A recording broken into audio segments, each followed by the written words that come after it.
Livro de Neemias, capítulo 1.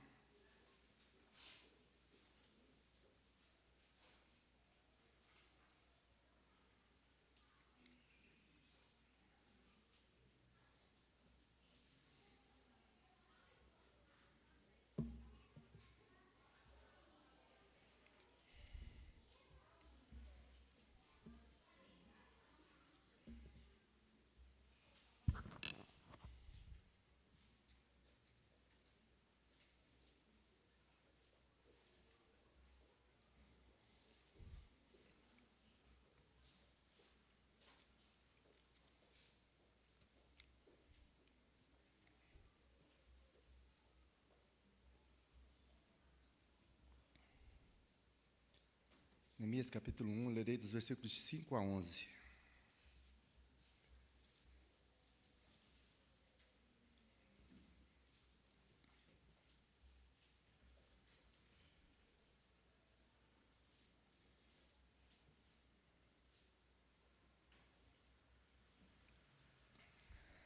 Diz assim a palavra do Senhor: E disse: Ah, Senhor, Deus dos céus, Deus grande e temível, que guardas a aliança e a misericórdia para com aqueles que te amam e guardam os teus mandamentos. Estejam, pois, atentos os teus ouvidos e os teus olhos abertos, para acudires à oração do teu servo, que hoje faço à tua presença, dia e noite, pelos filhos de Israel, teus servos, e faço confissão pelos pecados dos filhos de Israel, os quais temos cometido contra ti, pois eu e a casa do meu pai temos pecado. Temos procedido de todo corruptamente contra ti, não temos guardado os mandamentos, nem os estatutos, nem os juízos que ordenaste a Moisés, teu servo. Lembra-te da palavra que ordenaste a Moisés, teu servo, dizendo: Se transgredirdes, eu vos espalharei por entre os povos. Mas se vos converterdes a mim e guardardes os meus mandamentos e os cumprirdes, então, ainda que os vossos rejeitados estejam pelas extremidades do céu, de lá os ajuntarei e os trarei para o lugar que tenho escolhido para lhe fazer habitar o meu nome. Estes ainda são teus servos, o teu povo, que resgataste com teu grande poder e com a tua mão poderosa. Ah, Senhor, estejam, pois, atentos os teus ouvidos à oração do teu servo e à dos teus servos, que se agradam de temer o teu nome. Concede que seja bem-sucedido hoje o teu servo e dá-lhe mercê perante este homem. Meus irmãos, nós temos caminhado aqui no livro de Neemias e temos aprendido com Neemias algo muito importante logo no início do seu livro. E diante de tudo o que nós temos visto da vida de Neemias, esse homem de Deus, um homem de oração. Há 2 domingos atrás nós demos início aqui a respeito de como ele se coloca diante de Deus, quando ele recebe a informação de que Jerusalém, os muros de Jerusalém haviam sido derribados, queimados, e o povo, de Israel estava realmente numa situação muito complicada. E aí ele recebe essa informação, percebe a crise que ali estava instalada, e algo que ele faz ao receber essa notícia, ele entra em sofrimento. Ele chora por tudo aquilo que está acontecendo com o povo de Deus, com o seu povo, a qual ele fazia parte, mas estava distante, não tinha mais relação, mas ele sentia parte do seu povo. E então, diante dessa informação, com esse sofrimento no seu coração, ele vai perseverar. E ele vai orar a Deus, para clamar a Deus, para que Deus tenha misericórdia do seu povo, para que Deus, assim, possa ouvir a sua oração, e para que ele entenda qual é a vontade de Deus. E ele faz isso durante 4 meses. Nós vimos isso há 2 domingos atrás. Para que então ele venha ter uma clareza do que ele deveria fazer, qual a missão que ele deveria cumprir. E diante desse acontecimento, nós falamos um pouco sobre a oração, demos início a essa primeira parte, em que falamos da reação de Neemias e do seu tempo de oração diante de Deus, para que ele pudesse, então, fazer a vontade do Senhor. E hoje eu quero trabalhar o conteúdo dessa oração, conforme nós lemos aqui, dos versículos de 5 a 11. Qual que é o conteúdo dessa oração de Neemias? E é algo que nós devemos aprender com Neemias, de como orar. Ele nos ensina aqui a orar. E eu queria que os irmãos estivessem bem atentos a respeito de como nós devemos ter uma vida de oração que realmente agrade ao Senhor. Nós vivemos num país onde a gente vive no improviso, né? O brasileiro tem muito essa questão do improviso. Vamos lá na hora, a gente vê o que a gente faz. A gente desembola na hora, a gente tem habilidade para fazer na hora. A gente vê muito isso no futebol, né? A questão da habilidade que o brasileiro tem. Então, ele faz um drible que o adversário não espera. Então, isso está na cultura, isso é inato do brasileiro. Mas isso tem o seu lado bom e o seu lado ruim, em que a gente não prepara as coisas, não planeja as coisas. Deixa muito para as coisas na última hora. Já prestou atenção nisso? Como que a gente deixa as coisas para fazer na última hora? No último minuto, aos 47 segundos do tempo, a gente vai lá, não lembra de fazer uma coisa. Lembra, né, daquilo que a gente tinha que fazer já em cima da hora. Isso é ruim para nós. Às vezes até acontece, mas às vezes não acontece bem. E nós percebemos na vida de Neemias que ele tem algo muito importante para nos ensinar, porque Neemias, como eu disse há 2 domingos atrás, na última reflexão que nós fizemos a respeito da introdução da oração de Neemias, ele ora e planeja. E ele planeja orando. Essas duas coisas. E elas não são opostas, elas caminham juntas. Porque muitas vezes as pessoas falam assim, quem ora não precisa planejar. Aí aquele que ora, fala para aquele que planeja, fala assim, você não depende de Deus. Muitas vezes tem isso que acontece. Ou então, acontece da pessoa planejar e não depender de Deus. Tem esses dois extremos. O perigo que nós corremos em relação à nossa vida. De orar sem planejar, de planejar sem orar. Essas duas coisas caminham juntas. E Neemias nos ensina sobre isso. Ele ora a Deus e planeja. E ele planeja orando. É algo que nós devemos aprender com Neemias. E diante disso, há uma liturgia que nós devemos seguir. Nós temos uma liturgia, nós fizemos uma liturgia aqui no culto, com ordem, com decência, diante de Deus, porque assim Deus quer. Deus faz as coisas tudo certinho, né? Deus não tem toque, né? Mas nós sabemos que Deus é perfeito, e Ele gosta das coisas corretas. E nós, como filhos dele, nós precisamos fazer as coisas corretas, certas, mediante a sua palavra que nos orienta de como nós devemos fazer. E a oração, ela é base para isso. Ela nos ajuda a nos achegar diante do Senhor com o coração quebrantado e com a postura correta de um discípulo de Jesus. De como nós apresentarmos a nossa vida, os nossos pedidos, aquilo que está no nosso coração diante do Senhor.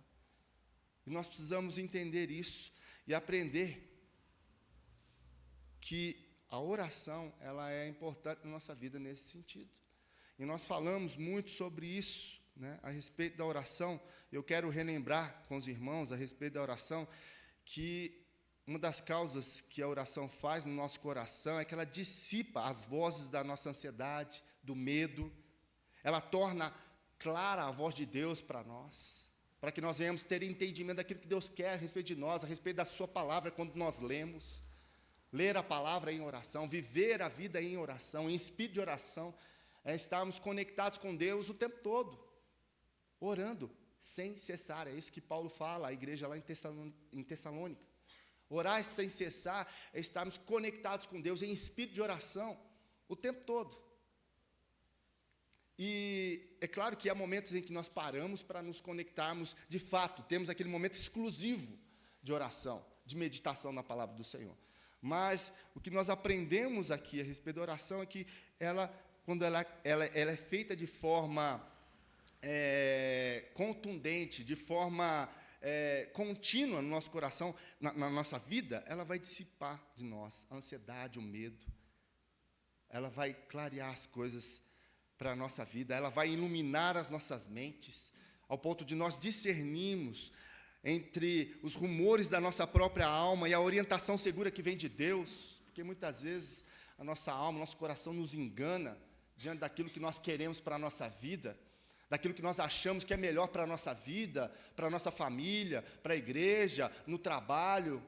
A oração nos ajuda a ter um entendimento melhor, uma clareza melhor e maior daquilo que está ao nosso redor. A oração faz isso.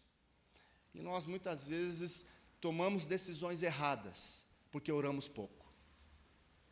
Não colocamos diante do Senhor aquilo que precisa ser colocado, para que nós venhamos ter essa clareza, para que o nosso coração venha estar na mão, na presença do Senhor, dizendo: Senhor, está aqui os meus pedidos, está aqui os meus desejos, mas que seja feita a Tua vontade. E na oração que nós conhecemos a vontade do Senhor.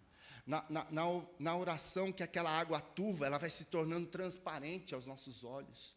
Porque diante da vida há muita turbulência, diante da vida há muitos sons, há muitas vozes, que nos atrapalham de ouvir a voz principal, que é a voz do nosso Deus. E a oração faz essa conexão com Deus. Ela não atrapalha a comunicação, é uma comunicação direta com Deus, é o diálogo com Deus. A oração é falar com Deus e ouvir de Deus aquilo que nós precisamos saber. E Neemias tem isso como pauta. Neemias recebe a notícia do que aconteceu com Jerusalém, ele chora e ele vai orar durante 4 meses. Ele não apavora saindo correndo, não, vamos lá reconstruir, pega aí as coisas. Ele não apavora. Você conhece alguém assim? Ou você é assim? De muitas vezes tomar atitudes precipitadas, tomar atitudes conforme a circunstância, conforme aquilo que você ouve ou vê. Meu irmão, calma o seu coração. A palavra de Deus fala que peca aquele que se precipita no seu falar, no seu caminhar. Nós precisamos acalmar o nosso coração em Deus diante de tudo que nós estamos vivendo, gente. Nós sabemos que vivemos tempos difíceis, tempos confusos, principalmente no meio das informações. Você vê aí Instagram, cada um, né, você segue um monte de gente no Instagram, cada um tem uma opinião. Nós vemos isso em várias situações, nas diversas esferas da nossa sociedade, na saúde, na cultura, na política, no esporte. Quais vozes você tem ouvido? Talvez você tenha ouvido um monte de vozes aí, mas a principal você não tem ouvido, que é a voz de Jesus. É nela que nós devemos nos deleitar. É isso que Maria fez. Maria se deitou aos pés de Jesus, ela se debruçou aos pés de Jesus, porque ali o coração dela se acalmaria, porque ali ela ouviria a voz daquele que poderia guiar ela perfeitamente no caminho correto, para que ela pudesse então ter o seu coração, a sua vida,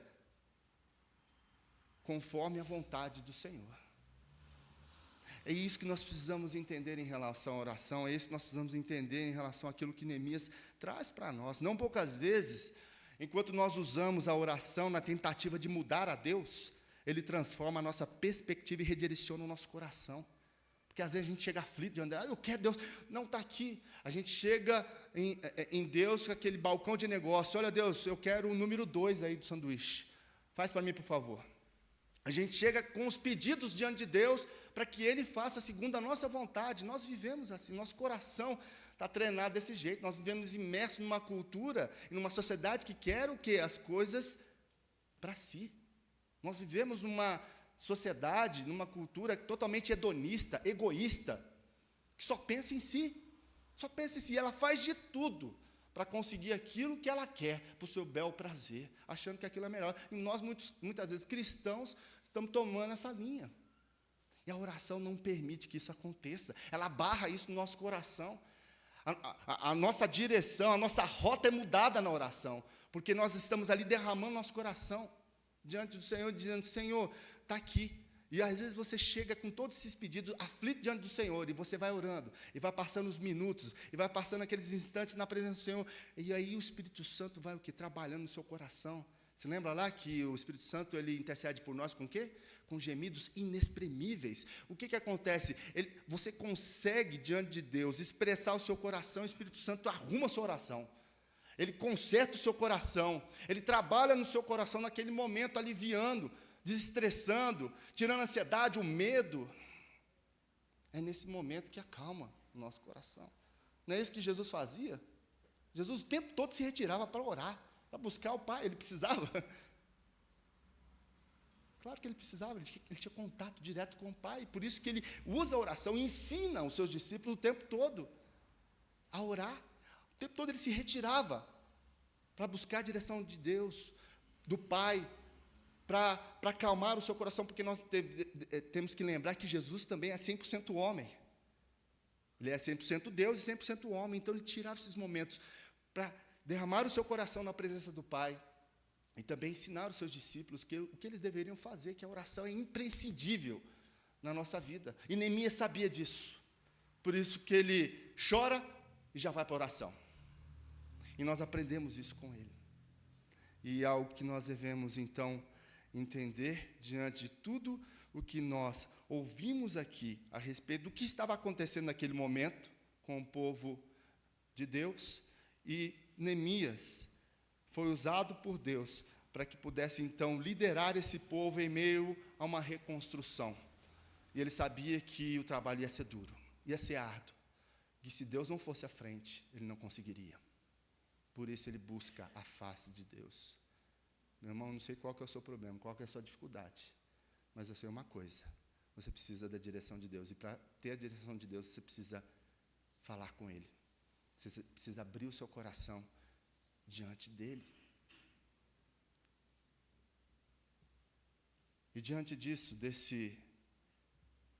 dessa oração que nós lemos aqui, de Neemias, uma oração linda, maravilhosa, eu quero extrair 5 elementos dessa oração para que nós venhamos aplicar na nossa vida, de como nós podemos aprender com Neemias a como orar. Nós vemos aí no versículo 5, que ele disse: Ah, Senhor, Deus dos céus, Deus grande e temível, que guardas a aliança e a misericórdia para com aqueles que te amam e guardam os teus mandamentos. Olha como é que ele inicia a oração, exaltando a Deus, exaltando a Deus. Ele diz: Senhor, o Senhor é Deus dos céus, o Senhor é um Deus grande e temível, fiel à aliança que o Senhor fez para com o seu povo e misericordioso com o mesmo. Ele exalta a Deus, ele coloca a Deus sobre todas as coisas. Ele reconhece que Deus é o primeiro de tudo, Ele é a primazia. E é o que muitas vezes a gente tem dificuldade de colocar Deus na frente das coisas, né? Geralmente a gente toma a frente das coisas, no impulso. A gente exalta a Deus lá no final, quando dá tudo certo. Aí se não dá certo, você vai orar. Já viu isso? Não, agora eu vou orar porque não deu certo. A última coisa, às vezes, que a gente faz, e nós aprendemos aqui com Neemias, que a primeira coisa que ele chega diante da presença de Deus, ele exalta a grandeza de Deus. Ele sabe que o único que pode resolver o problema, o único que pode direcionar a sua vida, e ele pode ter sucesso, é Deus, não tem outro. Então ele exalta o Deus sobre todas as coisas. Ele não exalta ele não exalta o rei, ele não exalta o povo, ele exalta a Deus. A Deus que ele dá toda a exaltação. Ele diz: o Senhor é grande, é temível, o Senhor tem uma aliança com o seu povo, o Senhor é misericordioso. Meus queridos, quero deixar algo bem claro aqui, que Deus, Ele não necessita das nossas palavras de exaltação. Deus não precisa disso, não. Ele não precisa que nós venhamos a massagear o seu ego. Mas nas nossas próprias mentes e corações é que precisamos ser relembrados de quem Deus é. Deu para entender isso? Deus não precisa da minha exaltação, da sua exaltação, das palavras de exaltação. Mas nós devemos lembrar, nós precisamos ter nas nossas próprias mentes e corações que precisamos ser o tempo todo relembrados de quem Deus é. De quem Deus é. Por isso, Neemias faz essa oração. Por isso, Neemias exalta a Deus, para ele lembrar: o Senhor é isso. O Senhor é esse Deus todo-poderoso. O Senhor é o Criador. Não existe Deus como o Senhor. O Senhor é maravilhoso. O Senhor é temível. O Senhor é grande. Qual o tamanho do seu Deus? Às vezes o tamanho do nosso Deus é pequeno, diante da vida que nós levamos, diante das situações que nós enfrentamos. Parece que nosso Deus é miniatura. Já parou para pensar nisso? Mas quando nós exaltamos a Deus em oração, nós podemos ver a sua grandeza. A sua grandeza. É algo que nós devemos ter isso em mente o tempo todo, da grandeza do nosso Deus. Nós precisamos reconhecer quem nós somos diante de Deus. Em Crônicas de Nárnia, eu esqueci o nome daquela, Lúcia, né? Lúcia chega no segundo filme e ela vê o leão, né, que é o Aslan, que tem a figura de Jesus, e ela olha para o leão e fala: nossa, como que você ficou grande, como que você cresceu. Aí ele fala: não, foi você que cresceu. Foi você que cresceu e pôde ver então o tamanho que eu sou. Como que está a sua fé?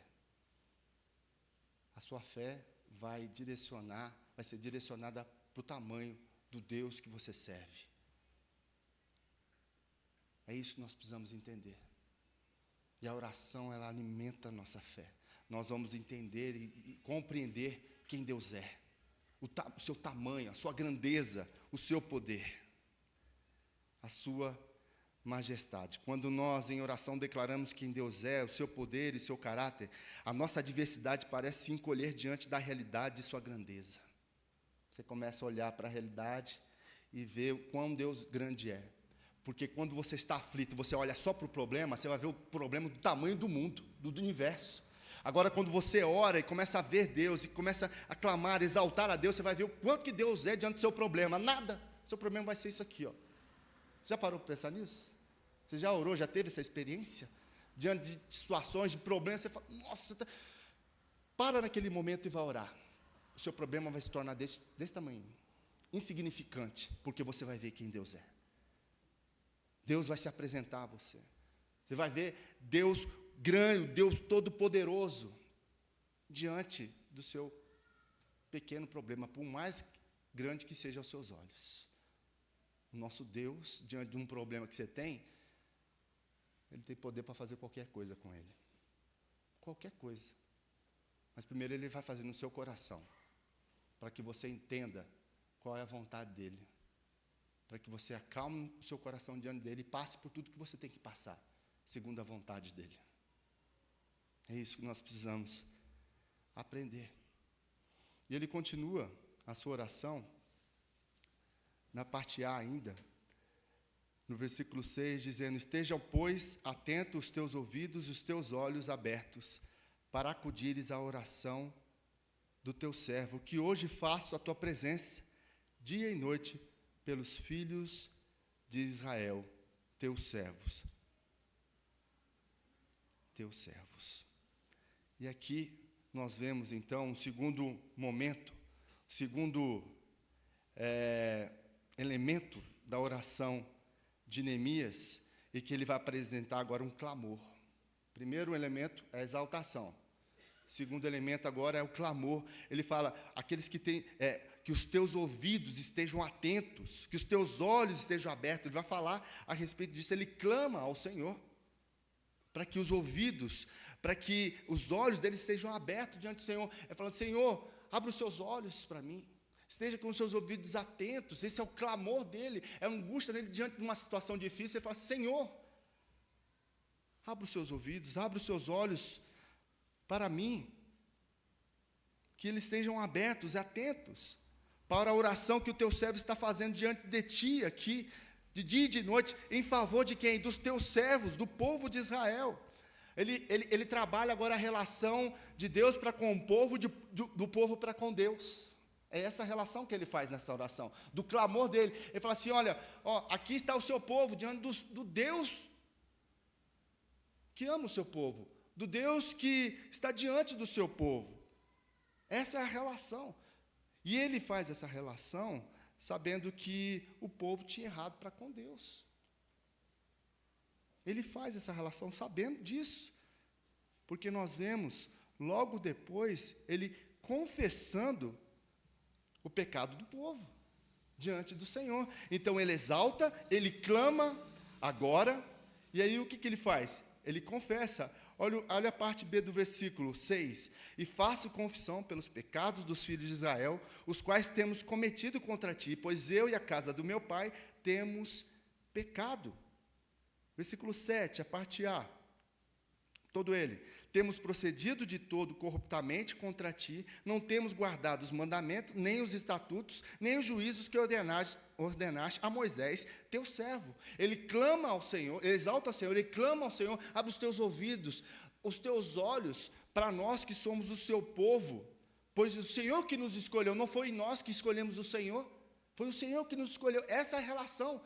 E nós erramos diante do Senhor. E nós aqui confessamos o nosso pecado diante do Senhor. Ele confessa. Ele diz, temos cometido pecado contra ti. O seu povo tem cometido pecado contra o Senhor. Ele fala, eu confesso os meus pecados. Sim, o meu pecado e o pecado do povo. Agimos de forma o quê? Corrupta. Nós envergonhamos o teu nome. Nós não temos obedecido os teus mandamentos. Ele rasga o seu coração diante do Senhor. Ele apresenta a sua vida e a vida do povo diante do Senhor, reconhecendo seus erros. Nós somos pecadores, nós erramos. É muito fácil colocar a culpa no outro. Ele poderia colocar a culpa no inimigo lá que entrou, né? Esmaga os inimigos, arrebenta eles, né?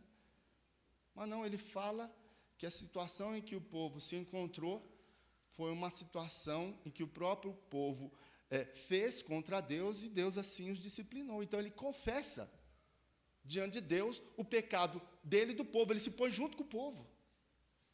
Eu estou aqui, eu estou limpo, né? Quem fez o pecado foi o povo. Não, ele se coloca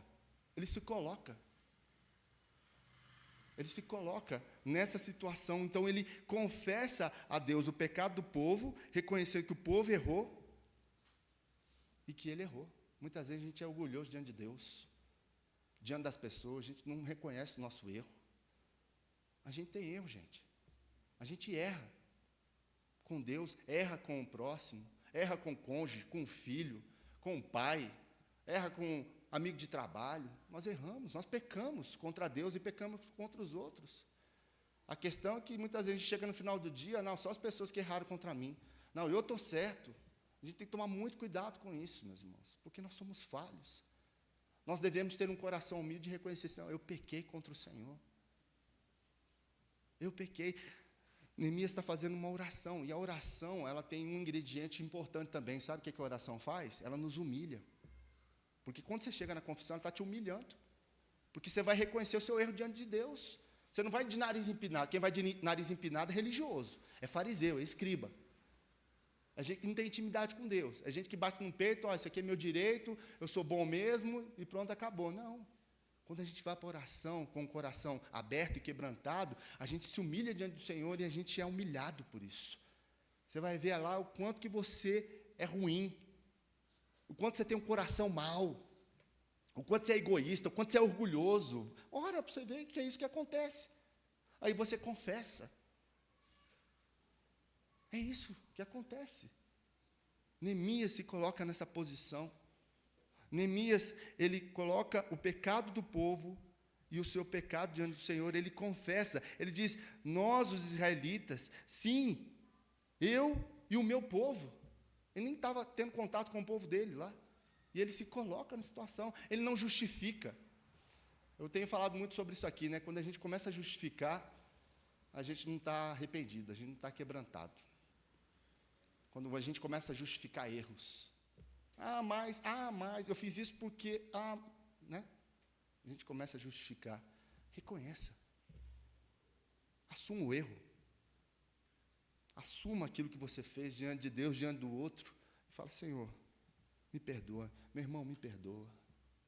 Eu estou aqui diante do Senhor, diante de você que feri, e eu quero pedir perdão. pelo que eu fiz, pelo que eu falei. Nós precisamos ter essa atitude, como Neemias teve. Ele confessa o seu pecado e o pecado do povo diante de Deus. É a mesma oração que Isaías faz lá no capítulo 6, né? Quando ele vê que ele era um pecador tanto quanto o povo. Eu sou um pecador que tem impuros lábios, que vive no meio de pessoas que têm lábios impuros. Até o capítulo 5, Isaías vai falando, olha, povo, ó, abre o olho aí, ai de vocês. Ó, Isaías só dando a profetada, né? Correta, né? Claro. Mas é quando ele fica diante do trono de Deus, da glória de Deus, ele olha para ele e vê, nossa, eu sou pecador tanto quanto, sou um miserável. Lê lá depois na sua casa. Isaías, capítulo de 1 a 5, você vai ver Isaías sempre profetizando. Ó de vocês, corrija a vida, e tal. Aí no capítulo 6, ele se coloca no meio do saco de farinha lá, né? Eu faço parte, eu vi a glória, eu sou impuro. Até então, Isaías não tinha visto que ele era um impuro. Só quando ele vê a glória de Deus, o trono de Deus, ele fala, meu Deus, como eu sou pecador. Vai orar que você vai ver que você é um pecador tanto quanto o outro. Tanto quanto o outro. E ele assim, Neemias, confessa o seu pecado diante de Deus, diante do outro, reconhecendo quem ele era.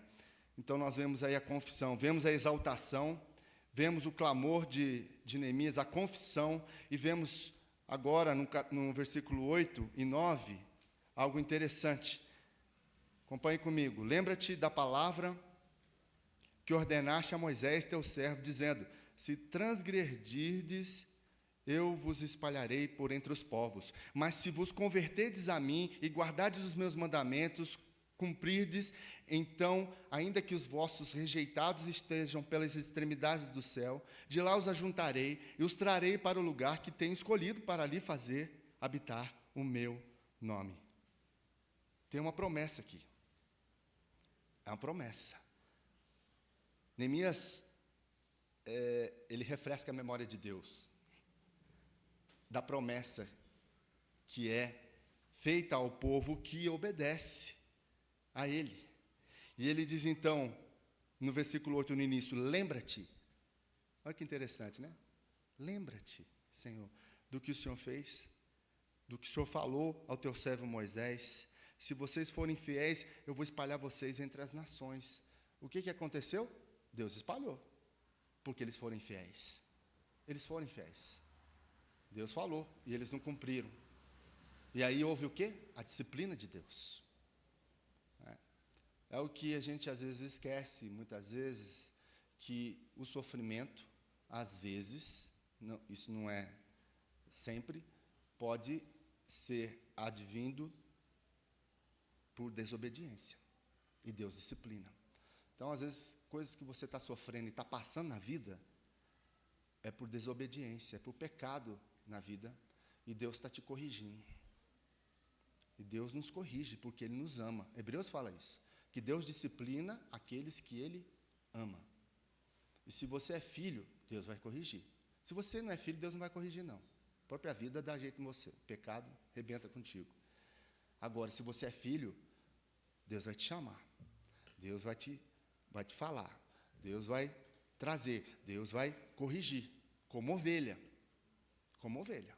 Porque Ele é o bom pastor que cuida. Que cuida. Então, a disciplina é o amor de Deus sobre as nossas vidas. Você não disciplina o seu filho? Por que você disciplina o seu filho? Porque você ama. Porque se não amasse, você não ia disciplinar. Deus é assim conosco. Se nós sabemos, se nós queremos que nossos filhos andem no caminho, façam as coisas corretamente, e às vezes nós precisamos usar a disciplina para isso, Deus é isso que Ele faz conosco. Então, muitas vezes nós sofremos, algumas vezes, não estou falando todas, às vezes, porque às vezes sofrimento vem por provação, por dificuldade, realmente para que a nossa fé seja aperfeiçoada, para que a gente se pareça mais com Jesus, a gente é provado no fogo. Foi o que aconteceu com Jó. Mas há situações em que o sofrimento, eles vêm fruto de desobediência, de pecado. E Deus pesa a mão. Deus disciplina, por amor. E Neemias aqui reconhece isso. Neemias reconhece. E ele diz, olha, o Senhor mesmo disse, se forem fiéis, o Senhor espalharia entre as nações. Foi isso que o Senhor disse a Moisés. Ele lembra do que Deus falou a Moisés, e Moisés falou ao povo. Mas ele diz também, mas se voltarem para mim, eu os reunirei. E o que vai fazer aqui? Se converterem a mim e guardarem os meus mandamentos e cumprirdes, então ainda que os vossos rejeitados estejam pelas extremidades dos céus, de lá juntarei e os trarei para o lugar que tenho escolhido para ali fazer habitar o meu nome. Olha a promessa. Olha a promessa de Deus, caso eles se convertam, caso eles se quebrantem diante do Senhor.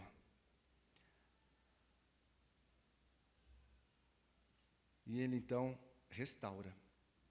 Ele restaura. Nós podemos ver no versículo 9 que Deus restaura o seu povo pela disciplina. A disciplina, ela tem o intuito de trazer de volta aquele que se perdeu, aquele que está andando em caminhos tortuosos, aqueles que estão andando distante de Deus, que estão achando que estão certos, mas estão errados. A palavra de Deus fala lá em Provérbios que há caminhos, que ao homem parece caminhos bons, né? Mas o fim deles é morte. E às vezes você está achando que você está no caminho bom, e o caminho é morte. E Deus vai te orientar. Usa o pastor, usa o irmão, usa a palavra de Deus, principalmente, né? Para falar ao seu coração de que você está andando erroneamente, que você precisa consertar a sua vida. E aí Deus te disciplina, você está em disciplina diante de Deus. Você, mas por que está acontecendo isso comigo? Você está andando em desobediência, caminho de morte, caminho longe de Deus. E você está sobre a disciplina. Deus está tentando abrir os seus olhos para que você perceba isso. E vai abrir, para que você enxergue o caminho e aquilo que você tem feito, aquilo que você tem, aonde você tem andado, que tem desagradado ao Senhor. Para que então você seja restaurado. O nosso Deus é um Deus de restauração. Ele não é um Deus que deixa a vida, né, sua de qualquer jeito. Agora você foi comprado pelo sangue do Cordeiro. Preço alto, gente. Não foi preço baratinho, não. Altíssimo. O sangue que foi derramado naquela cruz pagou toda a dívida. Foi rasgada, minha e sua. E a gente vai viver de qualquer jeito, como filho de Deus? Não vai.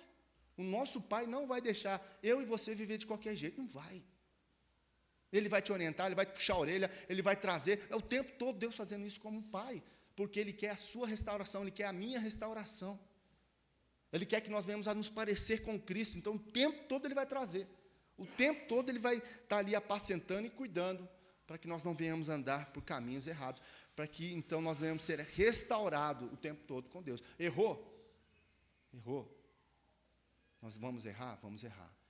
Mas reconheça o seu erro, peça perdão, se arrependa, abandone o pecado e siga Cristo. E Cristo tem restauração para nós, para mim e para você. Ele é um Deus restaurador, que restaura todas as coisas. Não tem coisas na vida que é impossível para Deus, tem? Se nós lemos que Deus é o Deus do quê? Dos impossíveis. Se Ele é o Deus do impossível, Ele pode restaurar qualquer coisa. Tem coisas aos nossos olhos que nós olhamos e falamos assim, como que Deus vai restaurar isso? Como que Deus vai restaurar esse muro de Jerusalém? Imagina a cabeça de Neemias. Como que eu vou restaurar esse muro, gente? Estou longe, como que eu vou fazer? E ele está clamando aqui, eu sei que o Senhor pode trazer de volta, eu sei que o Senhor pode restaurar. Tem coisas que aos nossos olhos é impossível, mas para Deus nada é impossível. Nada. Nada é impossível para Deus. Pode ser a coisa mais difícil na sua vida. Aos seus olhos você pode estar dizendo assim, ó, não tem jeito. Mas para Deus tem. Creia nisso, meu irmão. Creia. Creia que Deus pode restaurar qualquer coisa. Qualquer coisa. Basta uma palavra de Deus. Como é que Deus criou o mundo, gente? 6 dias, só na palavra. A gente esquece do tamanho do nosso Deus, gente. Pelo amor de Deus. Tem gente desanimada com a vida, desistiu. Para com isso. Volta para o caminho. Creia no Senhor. Esteja com a sua fé nele, não nas coisas que você vê. Por que Pedro começou a afundar a hora que ele andou lá para Jesus, no meio do mar? Todo mundo assustou, achou que era um fantasma, Jesus andando sobre as águas. E Pedro, é o Senhor, Jesus. Posso ir com o Senhor? Pode vir, Pedro. E ele começou a andar, e bateu um vento, ele olhou para o vento e começou o quê? Afundar. Tirou os olhos de Jesus, acabou. Aí começou a afundar. Aí ele clamou, tá vendo? Clamou. Jesus, me ajuda, eu vou morrer. Jesus pegou a mão dele, colocou no barco e falou o que para ele? Homem de pequena fé? Eu estou aqui, você tirou o olho de mim. Você colocou na circunstância. Se a gente olhar para a circunstância, a gente vai afundar. Tire os seus olhos do problema, meu irmão. Tire os seus olhos do problema. Vou repetir. Tire os seus olhos do problema, da circunstância, da tempestade. Olhe para Jesus. Olhe para Jesus. Olhe para Ele. Se você olhar para o problema, se você olhar para a circunstância, você vai desistir mesmo. Você vai largar a mão. Agora, se você olhar para Jesus, não. É Ele que fortalece a sua fé. É Ele que te ensina o caminho que você deve andar. É Ele que te dá sabedoria de como agir, de como falar. É na oração que você encontra esses ingredientes para permanecer firme na sua presença. O nosso Deus é um Deus de justiça, misericórdia e gracioso. Nós podemos perceber isso nos versículos de 6 a 9. Como nós lemos aqui na confissão, olha que interessante, na confissão de Neemias, nós vemos aqui dos versículos 6, da parte B até o versículo 7, nós vemos 4 linhas de confissão. Ele confessando a Deus, 4 linhas. No versículo 8, nós vamos ver sobre a disciplina de Deus. Usa 2 linhas. 2 linhas. E na restauração, Deus usa 8 linhas. Nós vemos a graça de Deus. Então, nós vemos aí no primeiro momento de confissão, nós vemos a justiça de Deus. E nós vemos a misericórdia de Deus. E aí nós vemos a justiça de Deus nessas 2 linhas. E nós vemos a graça de Deus, 8 linhas. Nosso Deus é gracioso. Nosso Deus é gracioso. Ele usa de graça para conosco. De graça. O tempo todo. Graça é o favor imerecido, né? Nós não merecíamos. E Deus nos dá. E misericórdia é o quê? Aquilo que merecíamos e Deus não nos dá. Deus não nos dá. E é isso que Ele faz com o seu povo, é isso que Ele faz comigo e com você. E o quinto e último elemento da oração de Neemias está lá no versículo 10 e 11. Diz assim: estes ainda são teus servos e o teu povo que resgataste com teu grande poder e com a tua mão poderosa. Ah, Senhor, estejam, pois, atentos os teus ouvidos à oração do teu servo, a dos teus servos, que se agradam de temer o teu nome, e concede que seja bem-sucedido hoje o teu servo, e dá-lhe mercê perante este homem. Nós vemos aqui a redenção. Estes são os teus servos. Estes são os teus servos. Senhor, que teus ouvidos estejam atentos à oração deste teu servo, dos teus servos. Ele se rende diante da presença do Senhor. Ele se rende diante de quem Deus é. E a última frase aí do versículo 11, ele diz assim: concede que seja bem-sucedido hoje o teu servo e dá-lhe mercê perante este homem. O que ele está dizendo? Que ele tem prazer em temer ao teu nome. Eu tenho prazer em temer ao seu nome. Eu tenho prazer em temer o seu nome. Em viver na tua presença. Eu me rendo diante do Deus Todo-Poderoso. Do Deus que pode fazer infinitamente mais do que eu peço, do que eu penso. Não foi isso que nós lemos aqui em Efésios? No capítulo 3? Esse que é o nosso Deus. Esse nosso Deus é o Deus que nos surpreende. Nós não surpreendemos a Deus, mas Ele nos surpreende o tempo todo, quando nós nos rendemos diante do seu poder, diante da sua majestade. Diante desses 5 elementos: exaltação, clamor, confissão, as promessas de Deus e a rendição, eu queria que você, durante essa semana, fizesse essa oração, fizesse as suas orações com essa estrutura, exaltando a Deus, clamando a Deus, confessando os seus pecados diante do Senhor, trazendo à memória as promessas de Deus e se rendendo ao Deus Todo-Poderoso. Que possamos buscar a Deus, que possamos buscar a sua face diante de tudo aquilo que nós estamos vivendo, entendendo que o nosso Deus é um Deus que ouve as nossas orações, que ouve as nossas orações. Por isso, ore mais, se dedique mais, faça como Neemias, converse com Deus, busque a sua face. E você será surpreendido por Deus em muitas áreas da sua vida, em muita coisa que você tem pedido, muita coisa que você tem insistido que não é para insistir. Você terá a clareza, terá o entendimento daquilo que Deus quer para a sua vida, para aquilo que você faça, para a honra e glória do nome dEle, em obediência à sua palavra. Que Deus nos ajude, em nome de Jesus. Vamos orar?